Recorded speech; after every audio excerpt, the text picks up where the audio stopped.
پاکستان مسلم league نون youth wing کے زیر اہتمام غیر سرکاری تنظیم پاورٹی ایریڈیکیشن انیشیٹو کی جانب سے علاقہ ڈیری زرداد کے 2400 متاثرین میں غیر خوراکی اشیاء کی خصوصی پیکج تقسیم کی گئی۔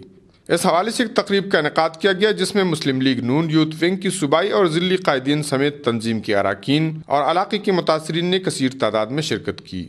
متاثرین سے خطاب کرتے ہوئے ممبر صوبائی assembly Shazia Aurangzeb, youth wing کی صوبائی صدر میاں راشد، تنظیم کے آپریشن منیجر گوہر علی شاہ اور مراد علی نے یوتھ ونگ کی ضلعی صدر عمر حیات درانی کی کاوشوں کو سراہتے ہوئے کہا کہ فلاحی تنظیموں کی جانب سے علاقہ ڈیری زرداد کے متاثرینوں کے ساتھ امداد عمر حیات درانی کی دن رات کوششوں کا نتیجہ ہے۔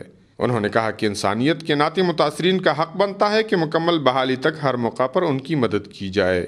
یوتھ ونگ کی ضلعی صدر عمر حیات درانی نے تنظیم کا شکریہ ادا کرتے ہوئے ان کی سرگرمیوں کو سراہا۔ انہوں نے کہا کہ تنظیم کی امداد پر متاثرین کی دعائیں ان کے ساتھ رہیں گی۔ انہوں نے تنظیم سے متاثرین کے لیے مزید امداد کی امید ظاہر کی۔ کفایت اللہ، اے نیوز، چارسدہ۔